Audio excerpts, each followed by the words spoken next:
As someone who predominantly throws sidearm, I'm gonna show you guys how I made backhand a consistent tool in my game. Now, there's a lot of guides on how to throw backhand, so this is just personally what I do and what I think of. So we're gonna go over a lot of the basics and a couple things that I think of. And just before we get into it, your style of backhand might look different from mine, but there's gonna be a few fundamental things that I think all good backhand throwers do. So the first thing I want to talk about is footwork. Now, footwork, the most common footwork you're gonna see is that X step where they cross and then they end up like this. I think the most important thing about footwork when it comes to backhand is just ending up like this. So I throw with my right hand and I want my right foot over here. The reason I want that is because it allows me to open up with my lower body too. If I just put my feet here, like on this line, if I have my feet just straight, I can only throw with my upper body. My lower body's almost doing nothing. But the second I open up, my lower body can open up too.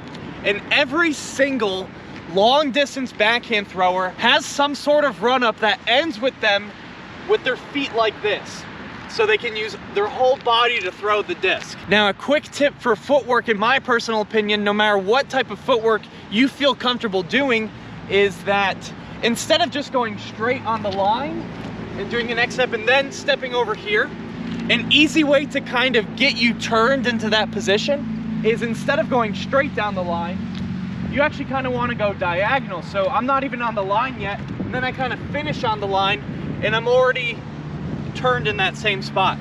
Now, if you're gonna do a more precise shot where you're gonna be walking pretty much the whole time, you're not gonna put 100% into it, you're probably gonna put 70, maybe it's a wood shot, I would actually recommend walking right next to the line, and then your final step is kind of on that line where you want to go, so you can still open up your lower body. You're not going to miss any accuracy. Now that we talked about footwork, let's talk about grip.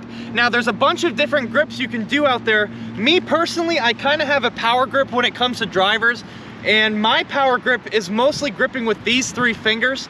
So that's where the main contact is on the disc, where I'm gripping it the hardest probably. I put a little bit of down pressure with my thumb, and then these 2 fingers here are a little bit fanned out. I'm not really like putting them into the rim as hard as I can, kind of just resting on the underside of the disc, and it feels comfortable for me. I would say they're a little bit in the rim, like the pads of my fingers are probably touching the rim a little bit, especially with my pinky, but they're mostly just resting on the underside of this disc. Now, kind of moving into the next thing, but still talking about grip, when it comes to throwing nose up with the disc. So obviously, you don't want to be throwing nose up. Nose up would look something like this, and you'll see a lot of beginners, they'll kind of throw it, and they'll just go up in the air and then come back down, and they're losing a lot of distance. They're not meaning to throw nose up. Sometimes there are times where you want to throw nose up. Maybe it's a low ceiling, and you want it to just kind of hover, or maybe you want a stall shot. But the way you can kind of fix that if you're having a big problem with nose up is instead of just doing your normal grip, I want you to kind of like angle your wrist down. So I want you to actively kind of push with your hand here and push down. If you push down, it's automatically going to be nose down. Now, I've been told that a lot of pros really throw nose down like this, and I don't really know how true that actually is. Me personally, I just throw kind of flat and it's comfortable for me. But maybe in the future, since I'm still kind of working on my backhand, I'll experiment a little bit with throwing extremely nose down and seeing if I get any more distance. But for now, I kind of just have like a neutral, like flat. But now I'm going to teach you guys how to control the disc angles when it comes to backhand. When it comes to disc angle when you're throwing backhand, it all has to do with your body position. So we're going to start where I'm kind of flat. I'm throwing the disc pretty flat, and I'm right here. The disc itself is kind of on a little bit of hyzer angle, but my body is throwing it flat. Throwing it flat just right there every single time. So how do you throw a hyzer? What's the correct way? The correct way is to lean over a little bit. You see how if I'm holding the disc with 2 hands, you can really see this, right? Now all of a sudden when I come through, it's automatically going to be on that angle. Now if I'm throwing maybe a spike hyzer, a little bit more. Here's a spike hyzer, a lot more hyzer. And if I'm going even more, maybe it's gonna be a grenade, right? I gotta throw it kind of like straight up. Now, same with Anheuser. I'm starting flat. Now I'm gonna throw a little bit of Anheuser, so I'm gonna lean back just slightly. Right now, look how much Anheuser I'd throw the disc on, right? And I only leaned back a little bit. Now, if I want to throw extreme anhyzer, maybe I'm trying to really have something over and maybe it's super overstable, or maybe I'm just trying to hold a line, then I would lean a little bit farther back. Look how much anhyzer I would be putting on this disc. Anything after that is probably going to be a roller, right? And you're doing the same throw every single time, no matter what angle. You're just using your body to change the angle. The biggest problem I see with, I think definitely beginners, is they try to use their wrist to change the angle, and you don't want to do that at all. Imagine I'm throwing a sidearm hyzer, right? And imagine I'm used to throwing sidearm hyzer every single time. There's no way in this position where I'm just going to turn my wrist over like this into anhyzer and try to throw it, right? It doesn't make any sense. So don't try and do that for backhand. The only time you're really ever gonna flick it with your wrist only is going to be probably some sort of tricky scramble or maybe a tricky putt. Past like 50 feet or maybe 100 feet, you're really not ever going to do that. So stick to just using your body to control the angle. Now let's talk about controlling the height. So how do you control the height? This controls the angle of the disc, and this way controls the height of the disc. So whatever side you're holding the disc on, this shoulder is going to have to do a lot with the height of the disc. So for example, if I want to throw a high spike hyzer and I'm starting from flat, obviously I'm going to have to lean over a little bit to get into that hyzer angle, probably a little bit more. And then the next thing I want to do is I want to bring this shoulder up like that. Now look where I'm about to release it. I'm about to release it way up there. It helps so much when you have to throw high that all you have to do is just lean back a little bit on this axis. So if this was like the x-axis, you're kind of leaning back on the y-axis to get it up there. And to throw downhill, it's the opposite. So I start with flat, and let's imagine we're throwing it down a hill.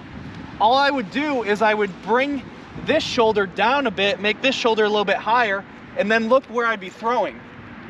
I'd be throwing down, right? So I think that's really important, especially when there's like slight elevation changes. Obviously, these are kind of more extreme examples, but if you're about to throw downhill, like a slightly, you're not going to lean back and throw up here, right? You're probably going to be flat or just ever so slightly lean forward when you come through.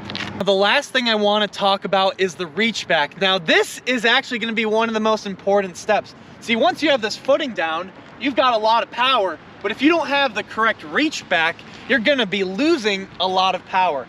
Now, if you look at this overhead shot of Drew Gibson and Simon Lizotte, it doesn't look like anything that you normally see in the videos. They're coming from way out here and they're reaching back like over here. Now, the reason they're reaching back over there, probably they don't think about it anymore, but if you're reaching out over here, when you come through with your elbow, you're automatically going to be here anyway, and it's almost like you're getting a smoother pull. Now, depending on your style and your body type, you might not have to reach all the way out here, but you certainly don't want to reach straight back and try to over rotate and get this sort of extra powerful pull. I know it feels like you're adding a lot of power, but if I were to do it in slow motion right here, my hand has to move out here. Look, it's going in a curve. It's not going in a straight line. See how it's coming like that? Right there. I'm losing all the power. So if I come out here, it's almost like I'm doing less of a curve and I'm just pulling in a straight line, getting more power. Now, when you get better at backhand, I'm still kind of working on it. You can almost get your body in a position where you're pulling way out there, but it's going to be more in a straight line. So here, and your body's not going to be in the way at all. Now, I think the best throwers, they're really good at that. I'm still kind of working on it.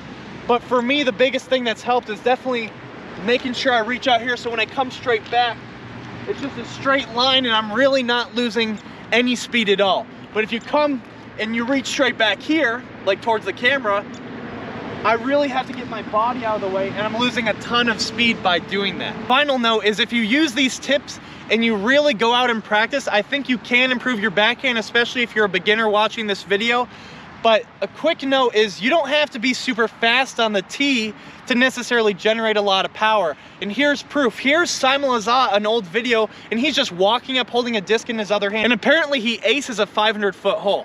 Like, you really don't need that much speed. Now, obviously, later down the road when you've mastered the basics and you have that timing smooth and everything's right, then you can go ahead and add the speed and keep working on it from there. Honestly, if you're a beginner and this is one of the very first backhand tutorial videos you're watching, I think it's almost beneficial for just beginners to stick with a standstill, to really understand that timing with their body and get used to using their lower body and upper body. I think if you were only to do standstill for about like 2 months, you could easily throw 350 and maybe 400. Like if you really got into the technique and you just did standstill, and then you add a couple steps and all of a sudden you're this guy who's throwing like 450 without even trying. Anyways, guys, these are the things I think about when I'm throwing backhand. I'm sure I'm missing some stuff, but this allowed me to add backhand into my game as someone who predominantly throws sidearm and honestly didn't really understand backhand at first. So hopefully this guy helps you. All right, let's go ahead and throw one.